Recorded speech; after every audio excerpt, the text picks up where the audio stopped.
She didn't break a law. She didn't damage anyone's property. She didn't even leave her own backyard. But the letter still said it clearly. Fine, $900 for this laundry, hanging in her own yard. And the worst part?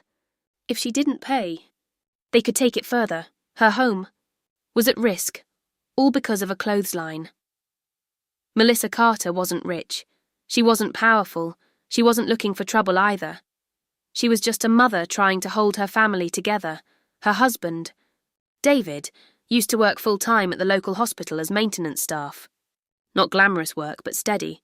Then one accident changed everything. A wet stairwell. A bad step. A torn knee ligament. Just like that. No more full work. No more full income. The doctor said recovery would take months. Months they didn't have financially. At first, they tried to adjust, cut. Expenses. No eating out. No unnecessary shopping. No extras, but then reality hit. Harder. Electric bills started rising. Groceries became expensive. Medical appointments kept coming. And suddenly, every dollar mattered. That's when Melissa made a simple decision. A decision that would change everything. She installed a clothesline in the backyard, 2 wooden poles, a rope between them. Nothing fancy, just practical, she told herself. Sunlight is free. Electricity isn't. At first it felt harmless, even peaceful. Laundry. Moving in the breeze. Kids playing nearby. Normal family adapting. They had no idea they were breaking rules. It arrived on a Tuesday. No warning, no conversation, just an envelope from the HOA. Melissa opened it while holding grocery bags. Her kids were arguing in the background. Her husband was resting inside. She unfolded the paper and stopped. Violation. Notice. She read it once, then again because it didn't make sense. The violation? Visible outdoor laundry. She turned toward the backyard window. There it was. Towels drying in the sun. Ben's soccer shorts. Ava's little pink dress. That was it. That was the offence. The letter ended with, remove immediately or face fine. I won $50. Melissa actually laughed. Not because it was funny, because it was ridiculous. David, she called. He looked at the letter and didn't laugh. That's serious? He asked. It's laundry. But the tone in the letter said otherwise. It didn't feel like laundry. It felt like a crime. 2 weeks passed. Melissa thought it was over. It wasn't. Another letter arrived. This one was colder, shorter, stricter. The easy clothesline itself, not just the laundry, was now the violation. They had 72 hours to remove it or face a $300 fine. Melissa sat at the kitchen table for a long time after reading it. David finally said, "We'll take it down." It's not worth fighting. But something inside Melissa snapped. It's not about the rope, she said. It's about control. That sentence hung in the air, because deep down, they both knew it was true. That night, Melissa didn't sleep. She kept thinking, why does my backyard belong to someone else's rules? The truth was harder than the HOA letter. The real problem wasn't laundry. It was survival. David's injury wasn't healing as fast as they hoped. Work hours were uncertain. Bills kept stacking. And now, fines were joining the list. $150, then $300. It didn't seem like much on paper. But to them, it was groceries. It was gas. It was medicine. Melissa started avoiding the backyard, not because of shame, but because every time she saw that empty clothesline, she felt judged by something invisible. One evening, her daughter Ava asked, "Mom, did we do something bad?" That question broke something inside her. "No," Melissa said quickly. "No, sweetheart. We didn't." But Ava still looked unsure. That's when Melissa realized. This wasn't just about money anymore. It was about how her kids saw themselves. Melissa decided to call the HOA. A woman answered calmly. Too calmly. Like this wasn't a family's stress. "Just paperwork." "Yes, the rule is clear," the woman said. "It's about community appearance." Melissa paused. "My husband is injured. We're trying to save money." "I understand," the voice replied, but it didn't sound like understanding. It sounded like policy. "There's nothing you can do?" Melissa asked. "You may appeal at the next meeting. Next month?" "Yes. And until then?" Fines continue. Click. Call ended. Melissa stood there holding the phone.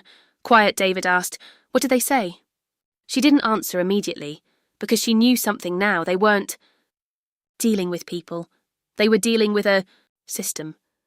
Then came something worse. Neighbours started noticing. Not officially but quietly that the violation was posted in the HOA portal. Not names, just address numbers.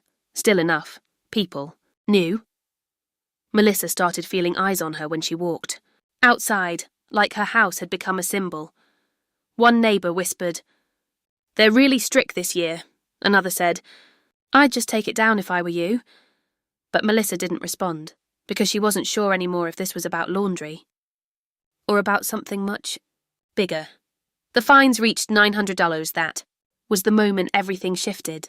Melissa stopped crying, stopped explaining, stopped asking politely. Something inside her changed, and she said, "No more."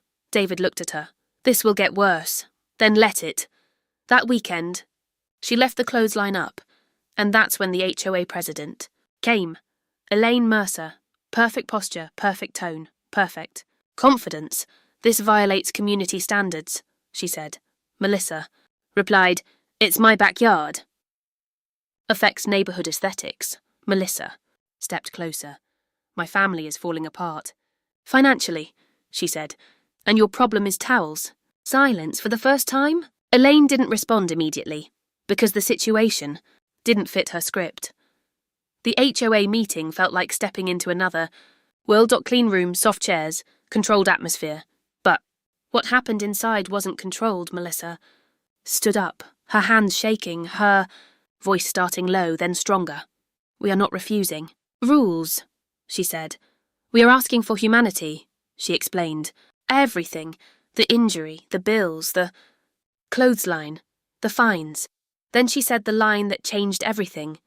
"You fined a family $900 for surviving." Silence. Then one neighbour spoke. Then another. Then another. The room shifted. What started as one complaint became something bigger. People weren't just listening anymore.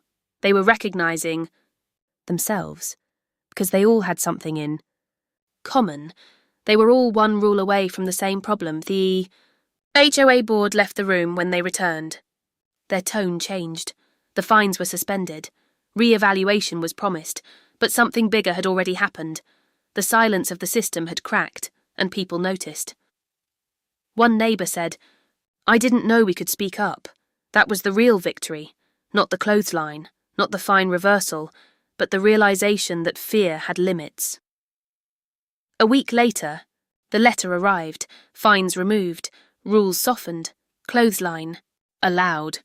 Melissa pinned the letter to the fridge, not as victory, but as proof that silence isn't permanent, that systems only work when people don't challenge them. Outside, more clotheslines started appearing, not everywhere, not loudly, just quietly, like a signal. Life returning to normal. Melissa stood in her backyard one evening, clothes moving in the wind, her daughter laughing nearby, her husband walking, without help, and for the first time in a long time. She didn't feel small, she didn't feel watched, she didn't feel guilty, she just felt free, and sometimes that's the most expensive thing a family can win. They tried to fine her for hanging laundry, but what they really did was expose how fragile rules become when real life refuses to stay hidden.